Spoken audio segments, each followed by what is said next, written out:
Hello, Reverend. Thank you for joining us today. I have a couple of questions I'm going to be asking you, and I'd like to start off with, how can we build Muslim and Christian unity to promote peace and understanding?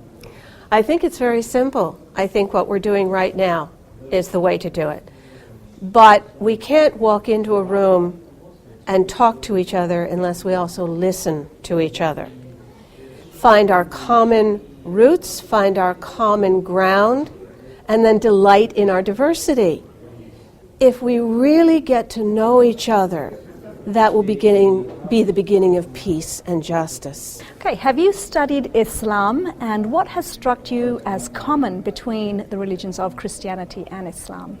I found it fascinating when I purchased an English translation of the Quran and found the same people as our ancestors, and their stories are important to both of us.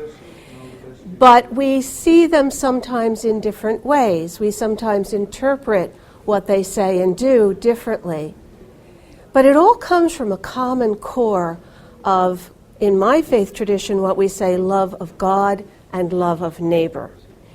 And we have that wonderful golden rule where do unto others as you would have them do unto you. And what I found in my studies is that every great world religion has a version of that. And I think that's at the core of getting to know how to be together. Again, delighting in our differences, but finding that common core that we can hold on together, that God has given all great faith traditions, and that we need to ascribe to, bring back to the forefront, and celebrate together. There is a rise in Islamophobia, mostly by the negative image portrayed in the media. What message would you give about countering such views? Well, this is perhaps the most interesting question of all, because Islamophobia means fear. And what we don't know, we very quickly learn to fear. What we don't understand, what we can't interpret, causes us to act out of fear, and that brings violence.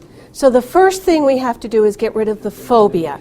Get to know, get to be, get to do together, working together to build justice in this world, working together to understand each other, getting rid of the doubts and fears that separate us and that might lead to the violence and the acting out, and instead finding a way that we can move this world to a more peaceful, more just way of living. Islamophobia has to go.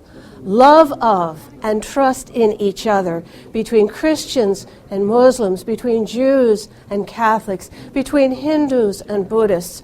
All of us are on this planet together, and all of us need to get rid of fear and anger and doubt and move towards justice and peace.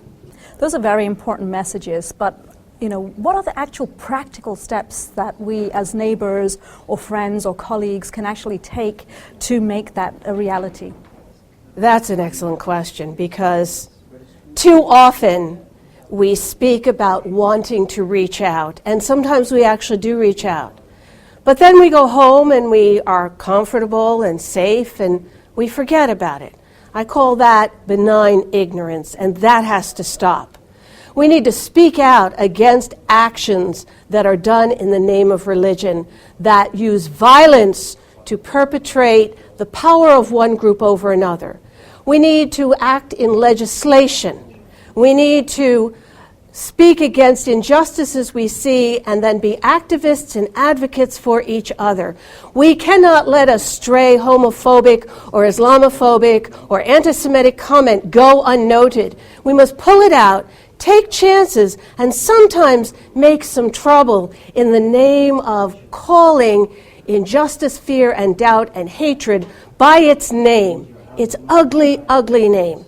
Each one of us can do that by speaking, by acting, by marching, by looking at what our legislators are doing to pass protective laws, and by getting involved, standing up, and as some people find, when you stick your head up, you might get it handed to you, but in the end, That's the only thing that will change this world.